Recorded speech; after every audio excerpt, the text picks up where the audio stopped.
What happens when you're so good that your nearest competitor looks amateur? Well, we're going to talk about it.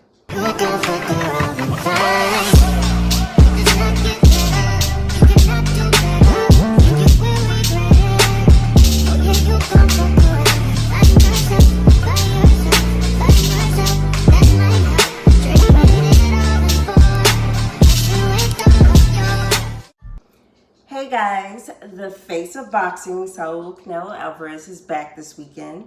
He's fighting his WBO mandatory challenger, John Ryder, who has a record of 32-5 with 18 KOs. I'm gonna be honest with you guys, I can't get up for this fight.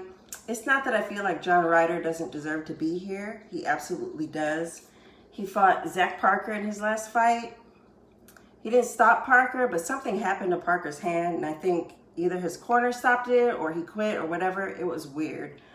Parker's cornerman came out of the corner and raised Ryder's hand. It was just really strange.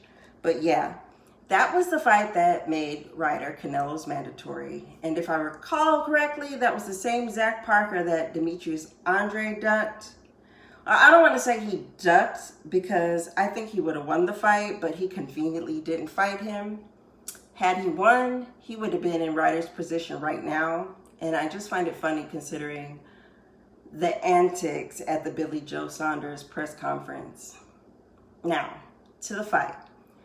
I'm not going to underestimate John Ryder, but I don't see him winning this fight by any stretch of the imagination. The most he can do is go all 12 and maybe win 3 or 4 rounds max. I've seen a lot about people talking about Canelo's injury, and I don't think that's going to be a big issue. He was able to go 12 with both Bivol and Triple G, and if he wasn't up for the task, he probably wouldn't have taken this fight to begin with. Besides that, I can't really make a case for John Ryder. He's a good fighter. He's not a walk in the park, and I don't think he's going in there to roll over. Ryder's coming to fight and to win, but I just think given the depth of Canelo's experience, Ryder's qualities aren't something Canelo's never seen before. Triple G, being the puncher that he is, couldn't put Canelo down, so I don't think Ryder will be able to do so with what he has in his arsenal. It's just really interesting to see these guys get in the phone booth and slug it out because I think that's what they both do best. And that's probably not the best game plan for Ryder because I know Ryder's been put down before.